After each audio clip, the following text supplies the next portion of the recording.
Et maintenant, on a obtenu en F1 un phénotype qui n'appartient à aucun des parents. Bien sûr, donc ça doit nous permettre donc, de comprendre que aucun phénotype parental, sinon parentaux, si on met au pluriel, aucun phénotype parental plutôt ne domine l'autre, puisque vous avez fleur blanche qui est croisée avec fleur rouge et on obtient fleur rose. Donc, il n'y a pas un phénotype qui domine l'autre. Donc, ça va nous permettre donc de dire qu'il y a donc comme une codominance, il y a une dominance intermédiaire entre les phénotypes parentaux, fleurs blanches et fleurs rouges. Donc il y a une codominance ou il y a une dominance intermédiaire entre ces deux phénotypes. Maintenant, cela va nous permettre effectivement de faire des choix des allèles. Et ici, donc choix des allèles, ou des symboles des allèles ou des symboles alléliques.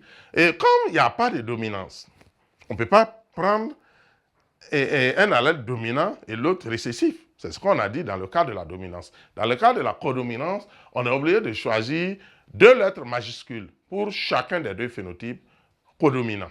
Les 2 phénotypes sont codominants, aucun ne domine l'autre. Donc, il faut forcément leur attribuer, bien sûr, les mêmes droits. Donc, on va donc attribuer pour fleur blanche, grand B, pour fleur rouge, grand R. Voilà. Donc, on va mettre soit donc grand R et grand B d'abord, puisqu'on commence par donc l'allèle codominant responsable donc du phénotype fleur blanche.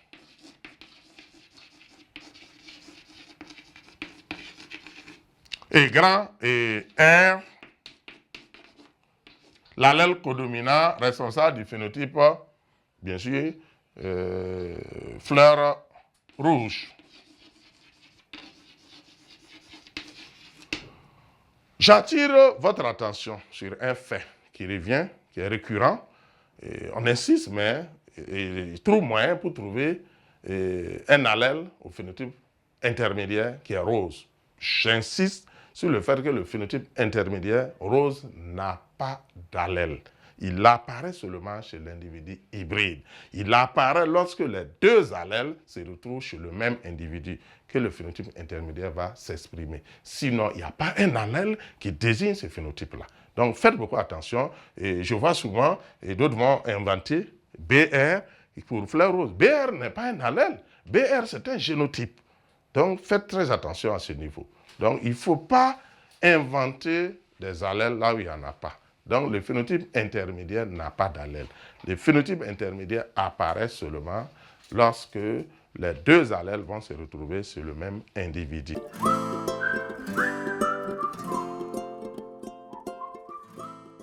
Donc, c'est très important de le retenir. Donc, on va retenir ces 2 allèles, grand B pour fleur blanche et grand R pour fleur rouge, tout simplement. Le phénotype intermédiaire, donc, ne comporte pas d'allèle.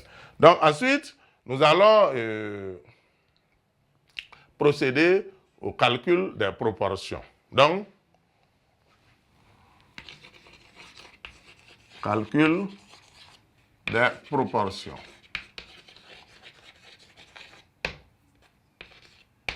Donc, nous allons calculer pour fleur blanche, donc grand B, on a trouvé 252 pour un total de... On va donc prendre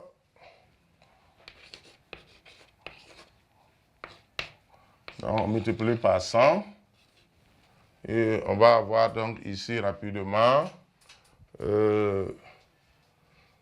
ça fait 800, ça fait 900,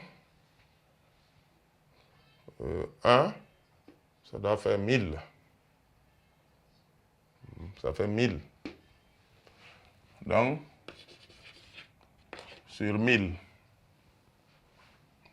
Donc, je pense bien que c'est ça. Hein? On a ici 4, 2. Ça fait donc 800. 52, ça fait 100. 101. 101, ça fait 901 plus 99, ça doit faire 1000. Donc ici, ça va me donner donc un pourcentage de... Donc, très rapidement, on va avoir 25,2%. Ensuite, fleurs et roses. Eh bien, il y a le phénotype fleur rose. Il n'y a pas d'allèle pour fleur rose, mais il y a le phénotype. Donc, on va mettre simplement BR. Donc, ça va me donner fleur rose, j'ai 499. Et je multiplie par 100 et je divise par 1000. Donc, très rapidement, si je simplifie, ça va me donner 49,9%. Et fleurs rouges, ça me donne 249 multiplié par 100 divisé par 1000. Donc, je simplifie, ça me donne 24,9%. 24,9%. Donc, il faut ajuster de telle sorte qu'on puisse avoir les 100%. Et je pense que si on fait, logiquement, ça doit donner 18,1. Je pense que ça fait les 100%. Donc, voici pour ce qui est des pourcentages, des proportions qu'on a obtenues. Donc, on va procéder à l'hypothèse. On va émettre une hypothèse. Ensuite, on va procéder à la vérification.